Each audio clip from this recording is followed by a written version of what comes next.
오늘 우리에게 주신 하나님의 말씀은 히브리서 12장 3절, 11절에서 13절입니다. 제목을 다 함께 읽어보겠습니다.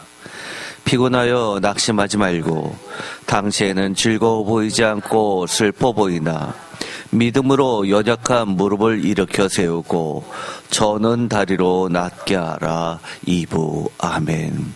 저희가 지난 수요일날 했었던 1부에 이어서 2부의 그 다음 시간을 갖도록 하겠습니다.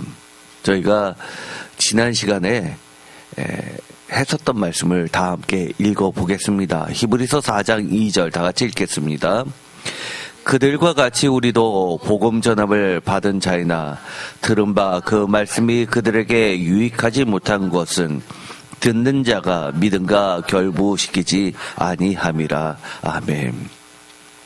그들과 우리를 분리해서 이야기를 합니다. 그러면서 그들은 복음을 우리랑 똑같이 들었는데도 불구하고 그 말씀이, 기쁜 소식이 그들에겐 유익하지 못했고 우리에게는 유익하다고 말씀을 해 주십니다.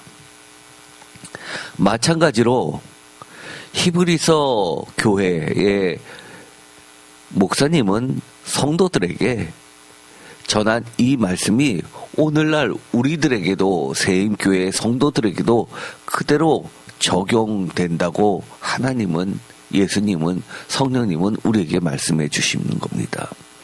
우리도 복음을 히브리서 교회의 성도들처럼 들었지만 이번엔 거꾸로 그들에게는 유익했지만 우리에게는 왜 유익하지 못한지를 점검시키고 있는 겁니다.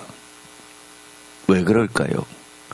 혹시 여러분들은 믿음의 복음을 들었음에도 불구하고 히브리서 전체로 흐르고 있는 박해의 상황 속에서 하나님과 예수님과 성령님을 거역하고 배신하지 않고 배교하지 않고 믿음을 박해 가운데서 인내로 지켜낼 수 있습니까?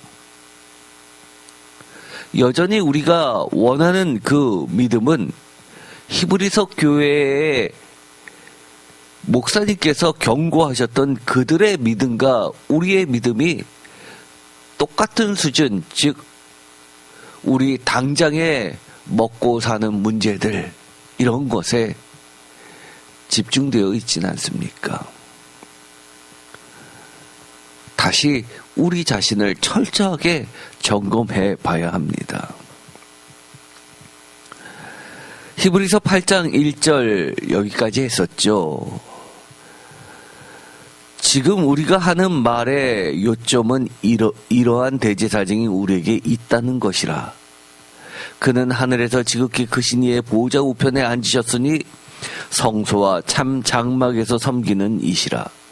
이 장막은 주께서 세우신 것이요 사람이 세운 것이 아니니라 라고 말씀을 하면서 제가 기억이 납니다. 지난 시간에 성경에서 저도 히브리서를 정말 많이 읽었습니다. 그런데 요점은 하면서 딱 찍어서 마치 시험 답안을 가르쳐 주는 것처럼 그렇게 말씀해 주시는 성경 구절이 머릿속에 있나라고 했을 때 별로 기억나지 않았습니다. 그런데 여기서 이렇게 이야기하는 겁니다. 요점은 대제사장이 우리에게 있는데 그 대제사장은 다른 대제사장하고 확연히 다른, 질적으로 다른 하늘에서 지극히 크신 이의 보좌 우편에 계시면서도 지금 우리와 함께 계시다는 겁니다. 우리에게 있다라는 겁니다. 그들과 우리를 이야기하면서 그들에게는 히브리서에서 이야기하는 것처럼 그들에게는 있고 우리에게는 없는 것, 반대로 우리에게는 있고 그들에게 없는 것은 무엇인지를 철저하게 사실 우리는 가려볼 줄 알아야 됩니다. 중요한 게 무엇일까요? 유익한, 우리에게 도움이 되는 믿음의 말씀이 되려면 우리에게 있는 게 무엇인지 명확하게 먼저 알아야 될 겁니다. 이 히브리서 8장 1절과 2절에서 이야기한 것을 보면 그들에게는 없고 우리에게 있는 것은 바로 이 하늘에서 지극히 크신 이의 보좌 우편에 앉아 계시면서도 그러면서도 우리와 함께 계신 예수 그리스도가 우리에게는 있다는 겁니다.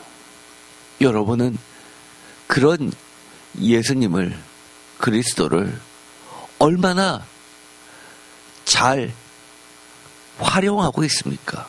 여러분의 신앙생활에서 얼마나 필수품입니까? 제가 너무 적나라하게 이야기했나요?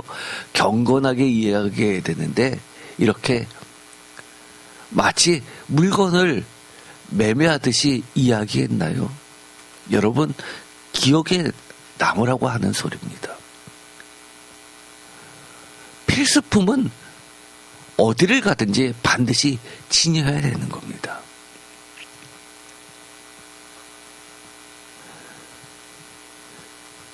하늘에 계신 그것도 하나님의 보좌라고 하는 이 보좌의 개념은 모든 결정권, 주권을 이야기합니다. 그런데 그 주권을 가지고 계신 예수님이 우리와 함께 계시다면 우리가 무엇이 두렵고 무엇이 염려되고 무엇 때문에 우리가 예수님을 떠나야 합니까? 신앙을 버릴 이유가 과연 있습니까? 여기에 다 있는데요. 이 이야기를 들으면 머리로는 그렇지요. 그런데 느낌이 사실 안 옵니다라고 하면 필수품이라고는 알지만 그 필수품이 아니라 장식품으로 지금까지 생각했다고 하는 겁니다. 활용해 왔다는 겁니다.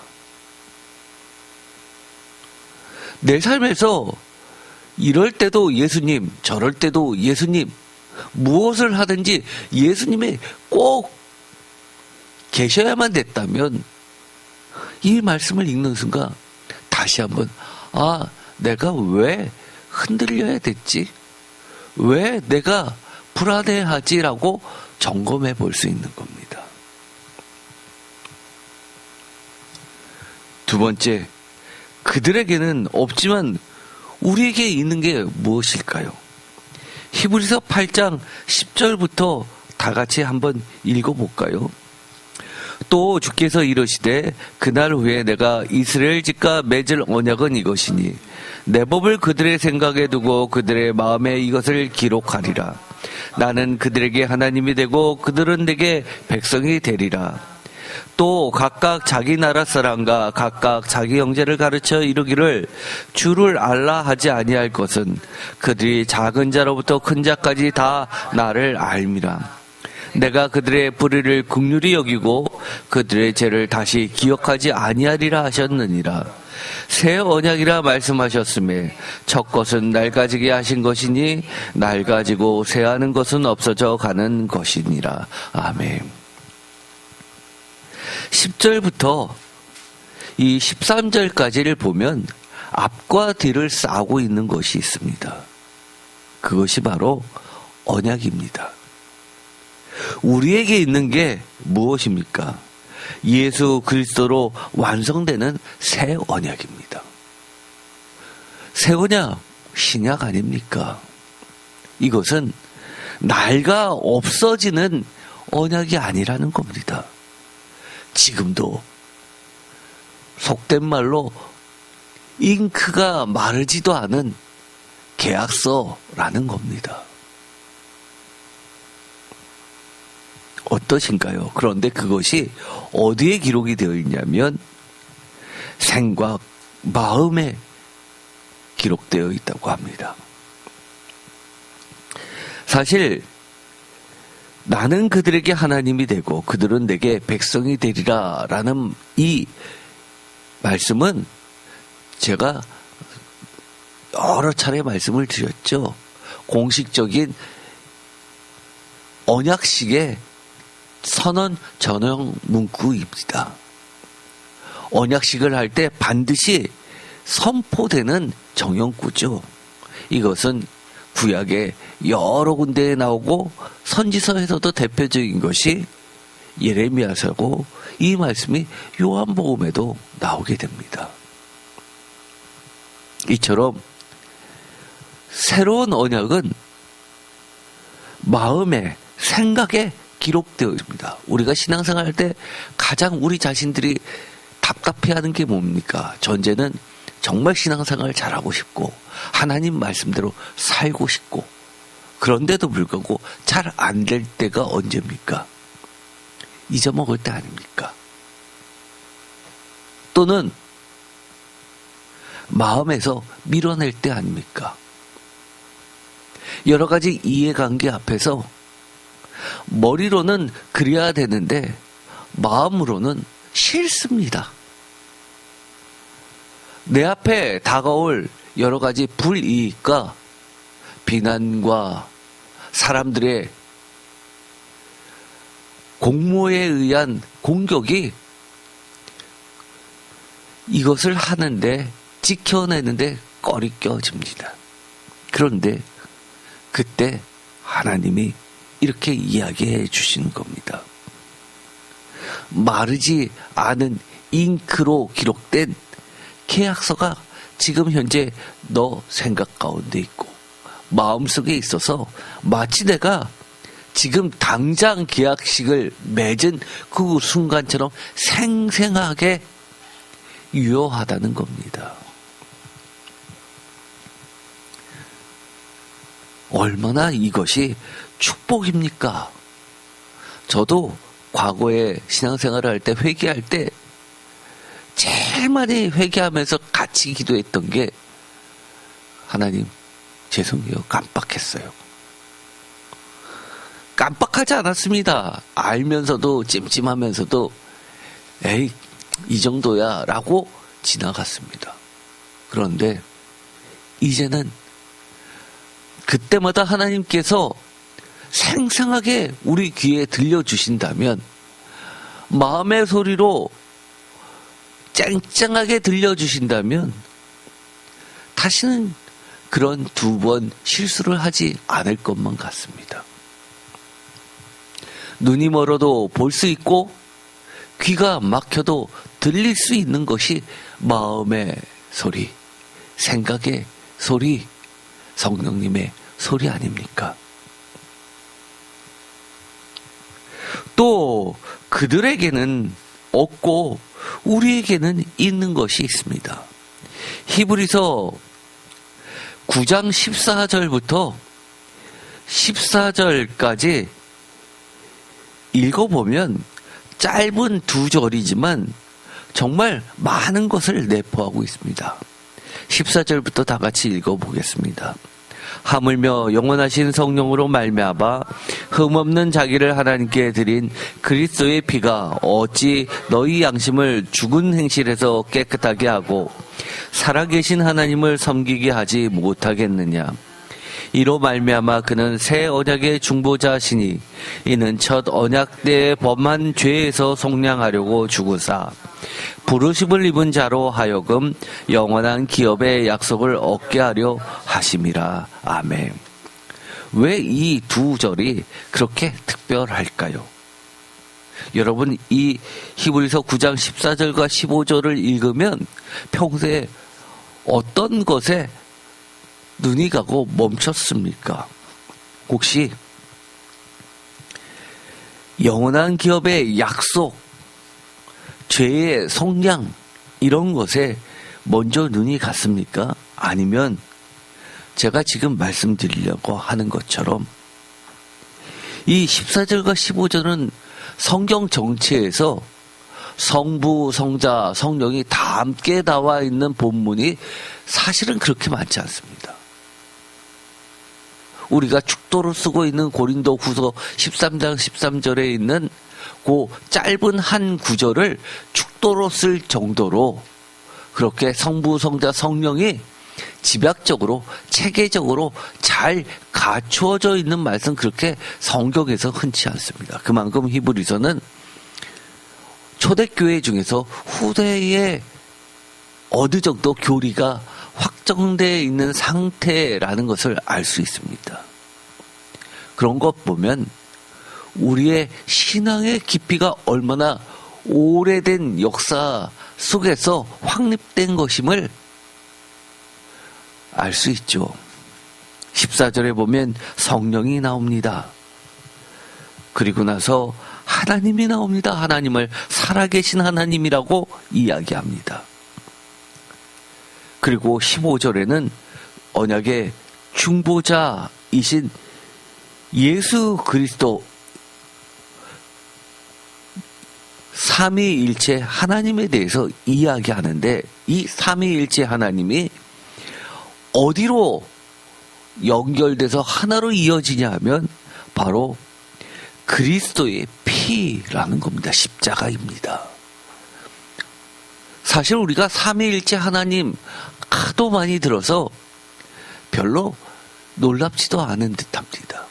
그런데 이 그리스도의 피, 십자가의 피, 이 사건은 그리스도, 하나님, 성령님을 이어주는 핵심 중에 핵심인 겁니다.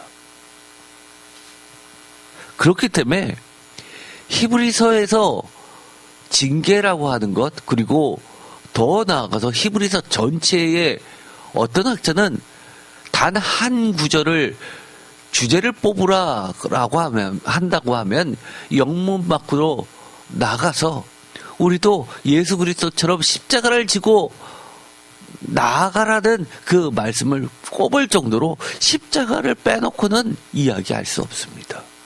그런데 그것이 바로 이 히브리서 9장 14절과 15절에 들어가 있습니다. 그러면서 우리에게 무엇을 가르쳐 주고 있습니까? 교리적인 것을 이야기해 주려고 있습니까? 아니요. 그 다음이죠. 우리가 아주 좋아하는 말씀입니다. 성도들에 대한 이야기가 나오는데 실질적으로 이런 삼위일체 하나님과 십자가 사건이 우리에게 어떤 관련성이 있고 직접적으로 어떤 영향을 미쳤는지를 명확하게 알려주고 있습니다. 15절을 다시 한번 읽어볼까요? 이로 말미암아 그는 새 언약의 중보자시니 이는 첫 언약 때의 범한 죄에서 속량하려고 주구사 부르심을 입은 자로 하여금 영원한 기업의 약속을 얻게 하려 하심이라. 아멘. 새 번역으로도 읽어보겠습니다. 그러므로 그리스도는 새 언약의 중재자이십니다. 그는 첫 번째 언약 아래에서 저지른 범죄에서 사람들을 구속하시기 위하여 죽으심으로써 부르심을 받은 사람들로 하여금 약속된 영원한 유업을 차지하게 하셨습니다. 아멘. 뭐라고 이야기하죠? 성도를 부르심을 입은 자라는 말로서 이야기합니다. 우리를 부르시는 거죠. 그러면서 영원한 기업의 약속을 얻게 하려 하십니다. 라고 이야기합니다. 새 번역은 약속된 영원한 유업을 차지하게 하셨습니다. 라고 완료형으로 이야기합니다. 이미 싸움은 끝난 겁니다. 마치 하나님이 우리를 자녀로 이미 선언해 주신 겁니다. 그런데도 불구하고 우리가 집 밖으로 뛰쳐나갑니다. 하나님의 품석 밖으로 떨어져 나갑니다. 왜 그럴까요? 영원을 모르기 때문에 그렇습니다. 이 세상에서 잠시의 것을 쫓아가기 때문입니다. 여러분들이 아주 잘 알고 있는 히브리서의 대표 11장, 12장에 나와 있는 수많은 믿음의 선진들의 이야기 가운데에서 그들이 공통적으로 증명했던 것이 무엇입니까? 믿음의 선진들이 증명했던 수많은 것들, 믿음으로 라고 하면서 결국 증명했던 것들이 무엇입니까? 그들은 하나같이 이 땅에서의 삶이 나그네임을, 이방임을 증명했던 자들입니다. 무엇으로요? 믿음으로써요. 즉 믿음은 영원한 것을 차지하게 합니다. 우리가 히브리서를 통해서 배우는 건 이런 겁니다. 우리의 시각이 더 멀리 보게 하고 우리의 발걸음이 더 멀리 갈 수 있게 해줍니다. 어디까지요? 하나님의 품속까지요. 무엇을 힘입어서요? 예수 그리스도의 십자가의 피를 힘입어서요. 어떻게 해요? 그것도 담대하게요. 이것이 히브리서가 우리에게 주는 요점입니다. 또 그들에게는 없고 성도들에게 있는 것이 있습니다. 히브리서 9장 24절 다 같이 읽어보겠습니다. 그리스도께서는 참것의 그림자인 손으로 만든 성소에 들어가지 아니하시고 바로 그 하늘에 들어가사 이제 우리를 위하여 하나님 앞에 나타나시고 아멘. 그들에게는 없고 우리에게는 있는 것이 무엇입니까? 이것은 거짓이 아니라 참입니다. 진리입니다. 진실입니다. 우리가 기도를 합니다. 끝에 아멘 합니다. 그것이 바로 진실이죠. 요한복음에서 진실로 진실로 너희에게 이르노니 라는 정형구가 있습니다. 이것은 예수님의 육석의 말씀을 그대로 담았다는 표식입니다. 그것이 아멘 아멘이라는 히브리어를 바꾼 겁니다. 진실로 진실로. 참이다 진실이다. 영어는 진실 참일 때만 가치가 있는 겁니다. 그러지 않은 것을 거짓인 것을 영원인 것처럼 착각하게 하는 것을 우리가 대표적으로 어떻게 이야기하죠? 신기루라고 합니다. 있는 것 같지만 가까이 가면 사라지고 없는 것들, 잡고 싶지만 잡을 수 없는 것들, 허상, 망상들이죠. 그러나 예수 그리스도 삼위일체 하나님이 주신 약속들은 영원하고 참되고 실체라는 겁니다. 그래서 믿음을 이야기할 때 보이지 않는 것을 거론하면서 보이지 않지만 보이는 것보다 더 확실하다라고 이야기합니다. 24절 그리스도께서는 참것의 그림자인 손으로 만든 성소에 들어가지 아니하시고 바로 그 하늘에 들어가사 이제 우리를 위하여 하나님 앞에 나타나시고 심지어 우리도 그림자인 성소에서 예배를 드립니다. 우리는 이 성전이 예배 시간이 우리 살아있을 때 실체라고 생각합니다. 그런데 주님은 충격적으로 이것조차도 그림자라고 이야기합니다. 아마 이 말씀을 들으면 여러분들은 어떤 생각이 드시나요? 어렵다. 무슨 돛 닦는 것 같나 이런 생각이 드십니까? 아니면 저처럼 기대가 생깁니까? 그래? 그러면 우리가 하나님 나라 예수 그리스도께서 계신 하나님의 품속에 있는 성전의 최종 들어가서 본다면 얼마나 멋있을까? 얼마나 좋을까? 기대되지 않습니까? 저는 꿈이 있습니다. 너무너무 보고 싶고요. 너무너무 들어가고 싶고요. 너무너무 만지고 싶습니다. 그곳에 여러분들 모두 저와 함께 계실 것이죠? 저는 그렇다고 믿고 있습니다. 우리 한 명도 빠지지 말고 거기 갑시다. 그리고 나서 우리 새임교회하고 비교합시다. 야, 그때는 정말 새임교회 그 작은데 정말 몇 명 안 되는데 그렇게 우리가 예배 드렸는데 지금 와서 보니까 그것이 이 참된 성전과 이어지는 야곱의 사닥다리 같은 데였구나. 여기가 베델이었구나. 여기가 예수 그리스도였구나. 그리스도의 몸이었구나. 알게 될 겁니다. 우리가 하나님의 집이요. 교회는 그리스도의 몸이라는 사실. 저는 여러분들도 교회가 그리스도의 몸이라는 사실을 얼마나 뼈저리게 느끼시는지 잘 모르겠습니다만 저는 그렇게 봅니다. 여러분은 어떻게 해석하시나요? 교회가 그리스도의 몸이다라는 것은요.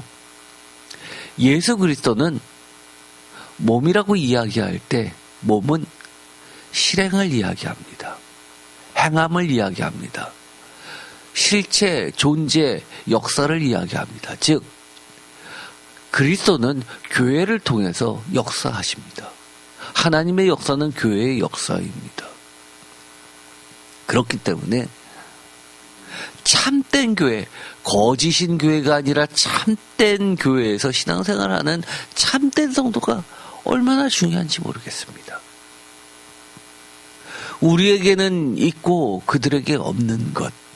오늘날도 마찬가지죠. 겉으로 보이기에는 비슷해 보이지만 참과 거짓이 명확히 있습니다.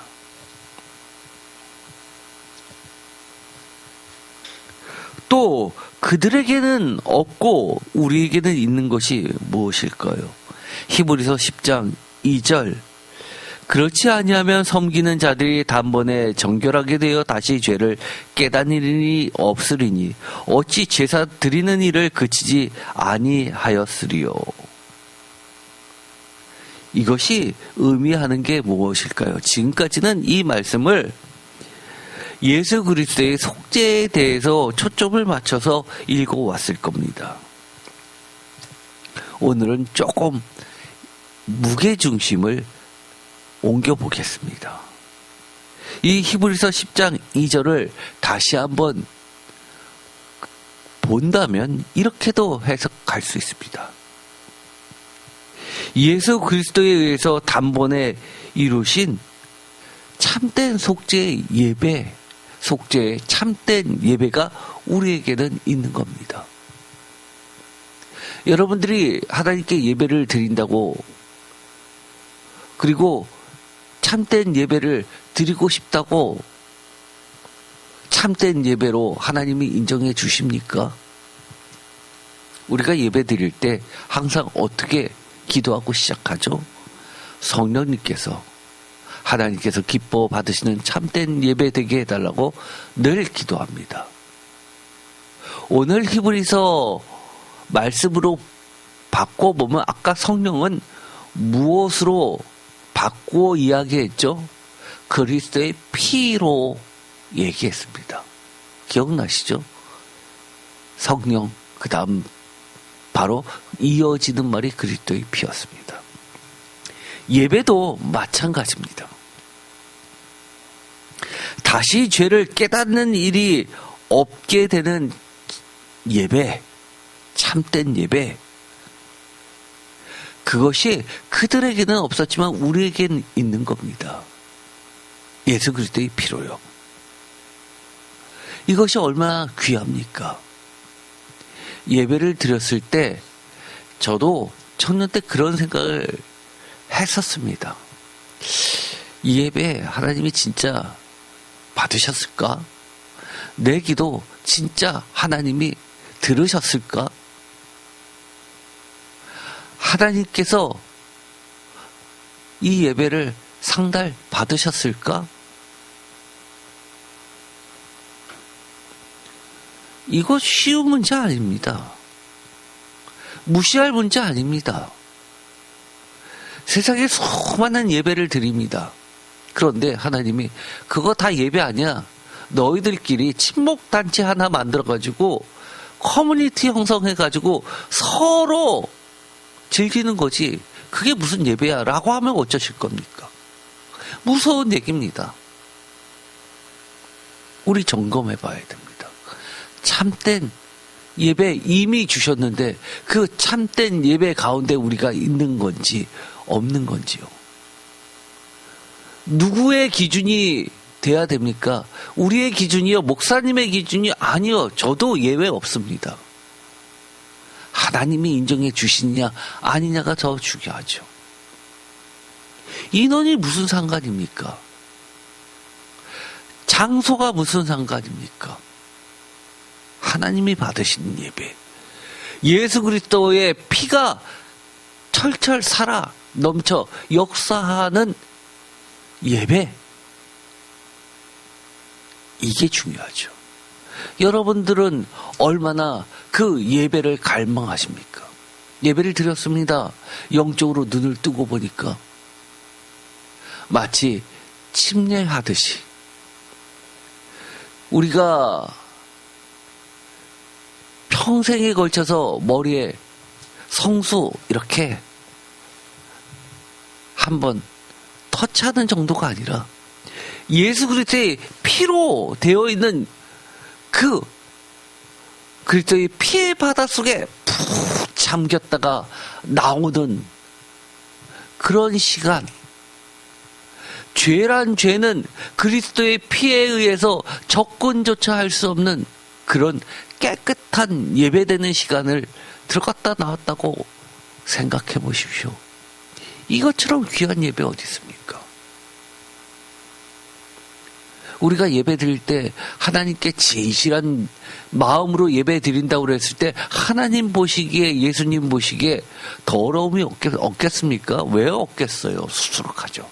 그런데 예수 그리스도의 피로 한번 빨게 되면 얼마나 빛이 나고 깨끗하겠습니까? 심지어 우리가 바깥에서 뛰놀다 땀범벅이가 된 우리의 아기들, 어린 아이들 씻고 나오면 얼굴이 뽀해져서 나오면 아이고 이뻐라고 하듯이 하나님은 우리를 보면서 아이고 이뻐라고 하지 않으시겠습니까?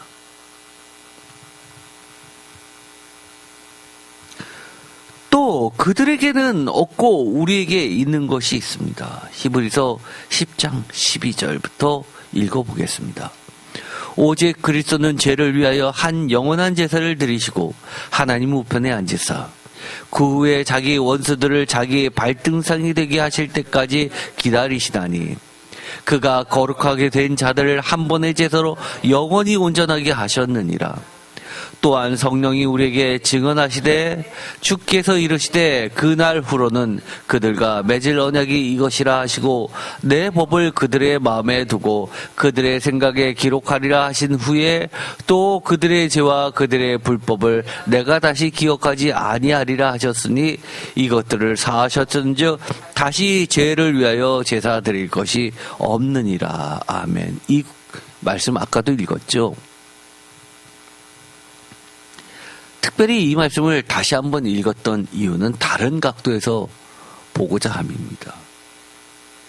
믿음의 성도들에게 허락되시고 은혜로 선물로 주신 것이 있습니다. 바로 완전함, 온전함인데 그것도 그리스도의 완전함, 그리스도의 온전함입니다. 99.99도 아니고 100%라는 겁니다. 장로교회는 없지만 감리교회는 있는 게 교리 중에서 특별히 차이가 나는 중요한 것이 있습니다. 감리교의 핵심 중에 하나죠. 그것이 무엇인 줄 아십니까? 사실 감리교의 교리와 장로교의 교리를 비교해가지고 여러 가지 학문들이 공통적으로 많이 비슷하다고 이야기를 합니다. 그런데 이것만큼은 명확하게 갈립니다. 그게 뭘까요? 바로 그리스도의 완전성입니다. 이것을 웨슬리는 그리스도인의 완전, 그리스도의 퍼펙션으로 이야기합니다. 어느 정도로 차이가 나냐면요. 우리가 예수 그리스도의 완전, 이건 누구나 다 인정하는데 그리스도의 완전, 그리스도의 퍼펙션을 웨슬리 목사님은 어떻게 원하셨냐면 우리 성도들도 그리스도의 완전에 도달하는 것을 목표로 하셨습니다. 그래서 그리스도인의 완전은 그리스도의 완전, 크리스트의 퍼펙션에 갑니다. 크리스찬의 퍼펙션은 그리스도의 퍼펙션으로 가는 겁니다. 그런데 여기서 중요한 개념이 하나 있습니다. 독특하게요. 대부분은 다 어떻게 이야기하냐면 그리스도인의 완전은 죽어서 천국 갈 때, 하나님 나라 갈 때 이루어진다고 생각합니다. 그런데 웨슬리 목사님이 쓴 여러 가지 일기라든지 아니면 설교문을 보면요, 독특하게 그리스도인의 완전은 살아서도 가능하다고 한 부분이 있습니다. 이해되시나요? 우리가 살아서 불완전한 인간이 어떻게 그리스도의 완전에 도달합니까? 그런데 웨슬리 목사님은 그렇게 이야기를 하셨습니다. 그 점이 매우 독특합니다. 그래서 웨슬리의 교리 가운데 사실 저도 그것에 대해서 내가 그리스도의 완전에 다다랐냐 그러면 아니죠. 그거는 그렇게 자신 있게 이야기할 수 있는 사람 아무도 없을 겁니다.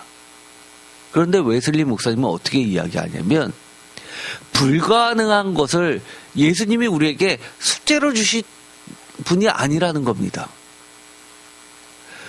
우리가 예수 그리스도의 피로 믿음으로 나아가면 예수님의 우리를 은혜로 그렇게 해 주시기 위해서 그리스도의 피를 흘리셨기 때문에 살아있을 때도 가능한 것이 예수님의 목표고 달성이셨다고 그렇게 이야기를 합니다. 교리적으로는 굉장히 중요하죠. 실제적으로 우리가 그렇게 됐냐 안 됐냐는 별개의 문제로 교리적으로는 굉장히 중요한 얘기입니다. 그래서 우리도요, 안 되는 걸 최대한 해보지가 아닙니다. 최대한이라는 게 없는 겁니다. 그렇게 돼야 되는 겁니다. 이해되세요? 우리가 저거는 이룰 수 없는 목표이기 때문에 여기까지만 가면 잘했어라는 게 아니라는 겁니다.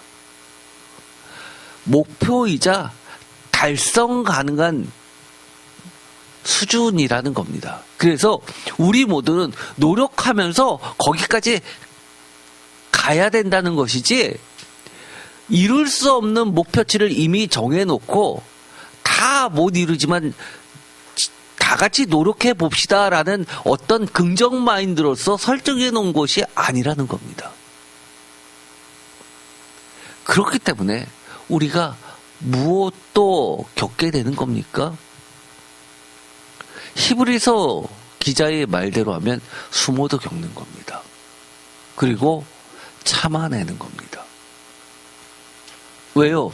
그리스도께서 하셨던 것처럼 온전히 십자가를 지셨던 것처럼 우리도 그 온전함을 이루기 위해서 그렇게 하는 겁니다. 예수 그리스도의 십자가는 온전함의 상징입니다.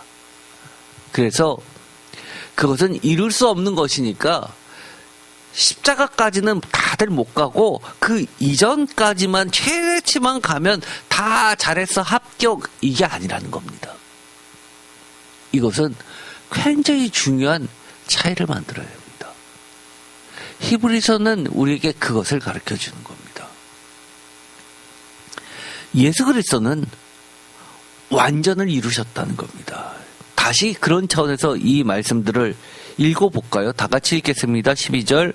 오직 그리스도는 죄를 위하여 한 영원한 제사를 드리시고 하나님 우편에 앉으사 그 후에 자기 원수들을 자기의 발등상이 되게 하실 때까지 기다리시다니 그가 거룩하게 된 자들을 한 번의 제사로 영원히 온전하게 하셨느니라. 아멘. 거룩하게 된 자들 누굽니까? 성도들이죠. 어떻게 하셨다고요? 온전하게, 완전하게 하셨다고 합니다. 14절을 세 번역으로 다 같이 읽어보겠습니다. 그는 거룩하게 되는 사람들을 단 한 번의 희생제사로 영원히 완전하게 하셨습니다. 아멘. 이 그리스도의 완전이 그리스도인의 완전과 다릅니까? 또 다른 설정치입니까? 아니죠. 그러면서 15절에 이렇게 이야기합니다. 이건 그저 예수님께서 하신 말씀이 아니라는 겁니다. 히브리적 개념은 뭐죠? 두세 사람의 증언이 있으면 확정됩니다. 증인도 있다는 겁니다. 15절 다 같이 읽겠습니다. 또한 성령이 우리에게 증언하시되 주께서 이르시되 그날 후로는 그들과 맺을 언약이 이것이라 하시고 내 법을 그들의 마음에 두고 그들의 생각에 기록하리라 하신 후에 또 그들의 죄와 그들의 불법을 내가 다시 기억하지 아니하리라 하셨으니 이것들을 사하셨은즉 다시 죄를 위하여 제사 드릴 것이 없느니라. 아멘. 이렇게 이야기합니다. 완전을 다른 말로 다시 없다라고 이야기합니다. No more라는 겁니다. No more. 다시 없다.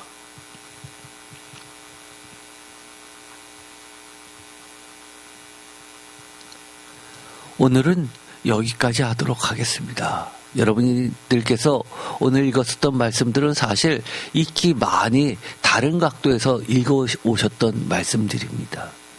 그러나 오늘은 새로운 각도에서 읽었죠. 제일 처음에 했었던 말씀이 뭐였죠? 우리의 믿음이 어땠다는 겁니까? 히브리서 4장 2절 다시 한번 읽어볼까요? 시작했던 말씀이죠.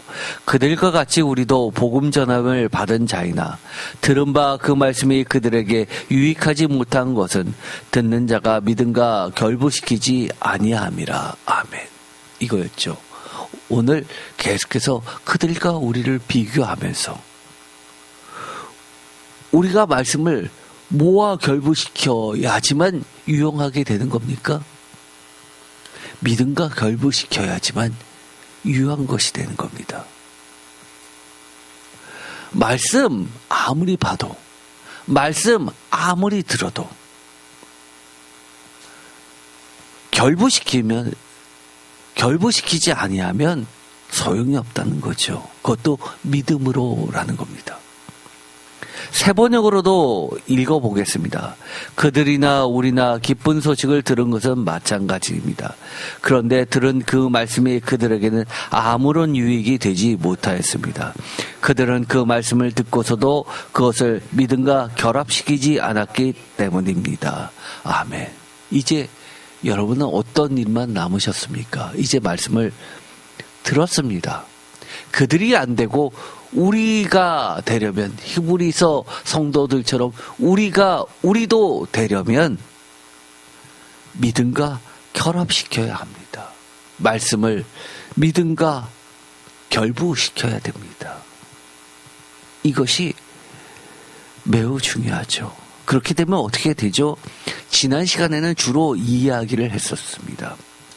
우리가 신앙생활 할 때 피곤하고 낙심하고 당시에는 즐거워 보이지 않고 슬퍼 보이는 일이 많기 때문에 포기하게 된다고 이야기했습니다. 그런데 주님은 우리에게 이렇게 얘기하셨죠. 피곤하고 낙심하고 즐거워 보이지 않고 슬퍼 보이지만 하라는 게 있었습니다. 제목을 다 함께 읽어보겠습니다. 피곤하여 낙심하지 말고 당시에는 즐거워 보이지 않고 슬퍼 보이나 믿음으로 연약한 무릎을 일으켜 세우고 저는 다리로 낫게 하라. 아멘. 우리 이제 다시 한번 믿음으로 일어섭시다. 믿음으로 걸읍시다. 기도하고 마치겠습니다.